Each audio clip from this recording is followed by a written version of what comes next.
안녕하세요. 그레이스입니다. 이번 영상에서는 제가 엄마들에게 한 가지 질문을 먼저 좀 드리고 싶은데요. 아이가 영어 공부를 시작할 때 우리 왜 리딩북이라고 하잖아요. 그 영어 리딩북, 리딩 교재.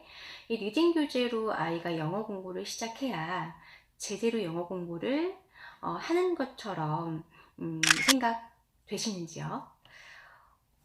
제가 이런 질문을 드리는 이유는 이제 내 아이에게 영어 공부를 시켜보자 라고 생각을 하시면 한 두 가지 유형의 어머님들이 계시는 것 같아요. 첫 번째는 뭐 리딩북, 그리고 보캐블러리북, 그리고 라이팅북으로 이렇게 구성되어 있는 책들을 이제 가방에 넣어서 이제 영어 학원으로 보내시는 어머님들이 계시고, 그리고 서점으로 달려가서 내 아이에게 맞는 교재는 뭐가 있을까 이렇게 선택을 해보시는 어머님들도 계시는 것 같아요. 뭔가 좀 갇혀 보이는 교재로 수업을 시작할 때 내가 엄마표로 뭐 아이를 가르치든 학원을 보내든 뭔가 안도감을 느끼고, 그리고 이제 영어를 제대로 공부하는 것 같은 아이가 그런 마음에서 약간 엄마가 뿌듯함을 느끼시는 경우도 있더라고요. 자, 그런데 오늘 저는요, 우리 아이들이 많이 보는 그 리딩북, 그 영어 교재로 영어 공부를 하는 방법도 물론 있지요. 하지만 그런 방법보다 쉽게, 손쉽게 엄마가 아이에게 영어를 접하게 할 수 있는 그 스토리북, 그림책이 얼마나 그 가치 있는 그 내용들을 담고 있는지에 대해서 좀 이야기를 드리고 싶어요.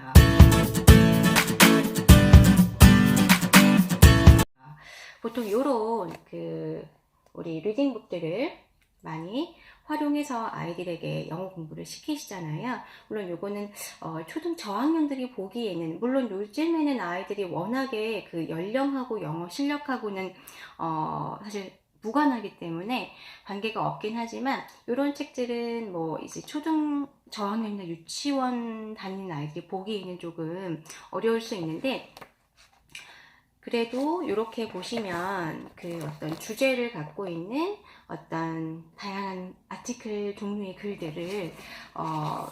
글들로 이렇게 편성되어 있는 교재를 많이 선정을 하시더라고요. 그래서 설명글이나 아니면 주장을 담고 있는 뭐 글들, 이런 글들의 그 지문들을 아이들에게 많이 보여주시는데, 이런 글들은 주로 문어 형태, 문어체의 글들이 굉장히 많죠. 근데 제가 이제 현장에서 학생들을 가르치면서 느끼는 부분들이 뭐냐면,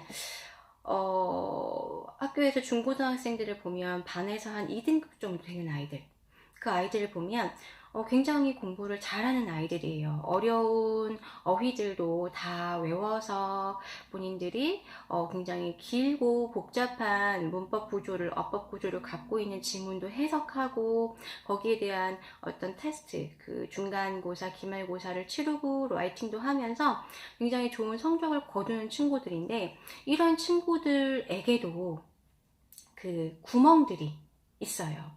이런 친구들이 의외로 어떠한 것들을 어려워하냐면요, 그 문어체가 아니라 구어체에 대해서 훨씬 어려워해요. 뭐 예를 들면 우리가 help yourself, 이런 표현은 문어체가 아니라 구어체잖아요. help yourself 라는 표현은 뭐 마음껏 먹어, 이런 뜻이에요. 그런데 실질적으로 이런 구어체를 접해보지 않은 친구들은 이게 무슨 뜻이지? 해석을 했을 때는 너 스스로를 도와라? 이렇게 해석을 할 수도 있어요. 그러니까 구어를 많이 접해보지 않은 친구들. 그리고 예를 들면 How about playing the game? 이런 표현을 아이에게 이제 학생들에게 먼저 전달을 하면 이게 무슨 말이지? 라고 이렇게 좀 당황하는 경우가 있어요. 게임 하는 거 어때? 뭐 이런 물음이거든요. 무슨 말이냐면, 구어체는 문법적인 구조가 파괴되어 있는, 문법적인 구조를 갖추지 않은 표현들이에요. 오히려 이런 언어에 훨씬 더 아이들이 어려워한다는 거죠. 그런데 중학교, 고등학교에 가서 아이들이 시험을 볼 때 문어체로 되어 있는 글만을 가지고 아이들이 테스트를 보는 경우는 없어요. 뭐 예를 들면 우리가 컨버세이션 구문이라고 해서 묻고 답하는 형태에 대한 그 문제 유형이 시험에 출제가 되고요. 그리고 실제로 그 고등 학생들이 보는 지문에도 이런 구어들, 예를 들면 뭐 비유 언어라든지 은유적인 표현이나 속담, 격언, 이런 표현들이 굉장히 지문에 많이 나와요. 그래서 이런 표현들이 오히려 더 어렵게 느껴진다고 이야기를 하더라고요. 예를 들면 뭐 at the drop of a hat 이런 표현은요, 즉시, 즉각적으로 라는 표현이에요. 비유적인 표현으로 만들어진 이제 언어죠. 이런 표현들 학생들이 오히려 더 많이 어려워하고요. 네, 그러면 제가 지금부터 자료를 좀 활용해서 이야기를 드릴까 하는데요. 제가 지금 보여드릴 자료는 2020년 그 EBS 교재인 수능 특강이라고 하는 영어 영역 부분에 그 교재를 조금 보여드릴 거예요. 고3 수험생들이 지금 보고 있는 교재인데요. 이 교재를 통해서 우리가 또 그림책과 함께, 그 스토리북과 함께 연계해서 몇 가지 좀 설명을 드리도록 하겠습니다.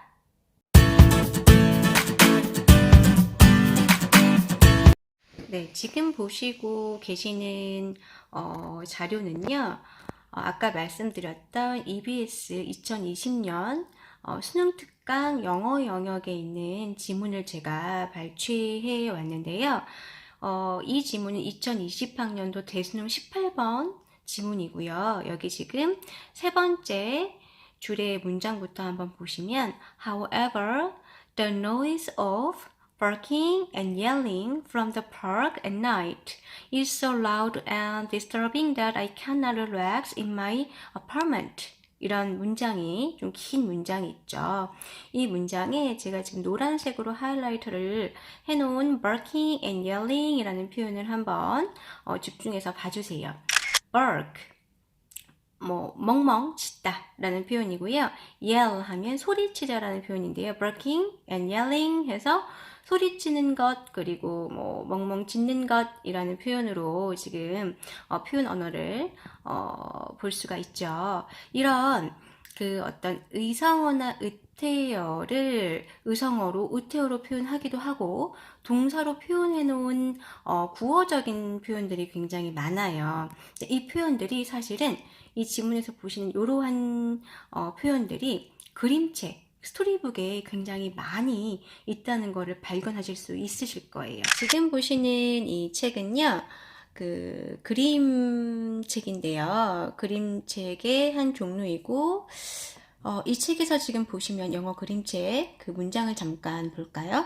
Good night, baby elephant, splashing away the dust and the heat of a tropical day. 여기 문장 확인되시죠? 여기에 splashing away라는 표현을 좀 강조해서 봐주세요. 아까 우리가 봤던 barking and yelling 이라는 표현과 흡사한 표현이에요. 뭐 첨벙거리다 뭐 그런 표현인데 이런 어떤 의태어의 표현을 동사로 표현해 놓고 그 표현들을 지금 splashing away 해서 지금 이제 분사 구문의 형태로 지금 뭐 첨벙거리고 있는 뭐 이런 표현으로 지금 같은 그림책에 한두 페이지를 더 넘기면 두 번째 문장 한번 볼게요. It's time to snuggle down and wait for sleep. 이 문장에서도 snuggle down 이라는 표현 지금 보이시죠? 이 snuggle 이란 표현도 뭐 이렇게 밑으로 down 아래로 파고들다 라는 표현이거든요. 이런 표현들도 아까 제가 EBS 지문 교재 지문에서 보여드린 표현과 흡사한 표현들이에요. 자, 그리고 세 번째 이 그림책에서도 이런 표현들을 제가 발견할 수 있었는데요. 한번 같이 볼까요? He wheeled and spun and giggled, ping. 자, 여기 보시면 wheeled and spun and giggled 다 아까 말씀드렸던 그런 표현과 흡사한 표현이에요. 자, 지금 보시면 spun 하면 돈다 라는 표현이고 giggle 하면 낄낄낄 웃는다 뭐 이런 표현이거든요. 그래서 이런 표현들 확인하실 수 있겠죠. 자, 그리고 우리 아이들과 물론 리딩북으로 함께 영어 공부를 하는 것도 필요하지만 이런 그림책이나 재미있는 스토리북으로 영어를 공부해야 하는 이유 한 가지만 더 설명을 드릴게요. 자, 지금 보시면 아까와 같은 교재인데요. 교재 파트에서 이게 수능 영역에 나오는 그 파트인데요. 분위기, 심경, 어조, 파악이라고 지금 나와 있죠. 우리가 항상 딱딱한 문어체 형식의 글들만 아이들이 리딩을 하고 그에 관계된 어떤 리딩 문제를 풀어내야 되는 것이 아니라 실제 수능 영역 파트에서도 이런 글의 분위기라든지 그리고 주인공의 심경 그리고 여기 지금 보시면 다음 글에 드러난 조나스의 심경 변화로 가장 적절한 것은 하고 나와 있죠. 이런 표현, 이런 물음들을 보실 수 있으세요. 지금 보면 이러한 글들에서 심경이라고 하는 것은 사실은 그 형용사의 표현들이 나올 수밖에 없어요. 형용사라고 하는 것은 사람의 감정 그리고 어떤 그 물건의 성질이나 어떤 뭐 일반적으로 성향, 뭐 캐릭터, 뭐 이런 표현들에 대해서 묻고 거기에 대한 답을 찾는 그런 형식이기 때문에요. 자, 지금 보시면 이 글에서도 제가 노란색으로 하이라이터 강조해 놓은 부분을 보세요. calm, bowling, excited, amazed, worried, surprised, 물론 그 이외의 단어들도 다 형용사에 해당되는데요. 조금은 어려울 수 있는 표현이라 제가 좀 쉽게 접할 수 있는 형용사의 표현들, 감정이나 내지는 어떤 그 상태에 대한 표현들을 지금 노란색으로 하이라이터를 해 놓았는데요. 이런 표현들이 실제 그림책에서도 굉장히 많이 등장을 합니다. 그럼 그림책을 보면서 한번 이야기를 나눠볼까요? 자, 이 그림책에서도요. 첫 번째 문장부터 확인하시면 Good night, penguin chick in your comfy seat. comfy seat.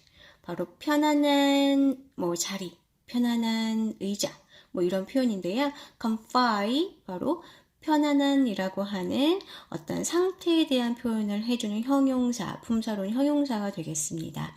자, 이런 표현들, 이런 그림책에서도 굉장히 많이 발견할 수 있어요. 자, 그러면 또 다른 표현도 제가 보여드릴게요.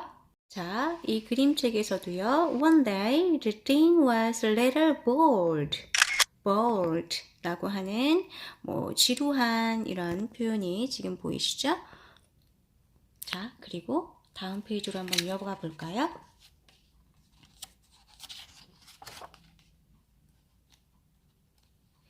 자, 여기 이 페이지에서도 확인이 되네요.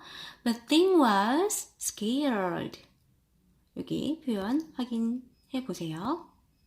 네, 제가 몇 가지 그 자료를 좀 보여드리면서 우리가 쉽게 그림책과 그리고 스토리북으로 아이들에게 영어를 가르칠 수 있다는 거. 얼마든지 엄마가 마음만 먹으면 도서관에 가서 아이가 좋아하는 책을 그냥 빌려오셔서 아이에게 들려주고 엄마가 읽어주고 여기에 나와 있는 표현 언어들을 가지고 한 번 더 강조해서 한번 써보시는 것, 아이에게 이런 표현 언어를 써보는 것, 이런 것까지 조금 더 노력을 해보시면 실질적으로 굉장히 큰 가치를 담고 있는 정말 든든한 교재가 될 수 있는 교재 역할을 할 수 있는 것이 이런 그림책 스토리북이라는 거를 좀 이렇게 그 어떤 증거를 좀 보여드리고 싶었어요.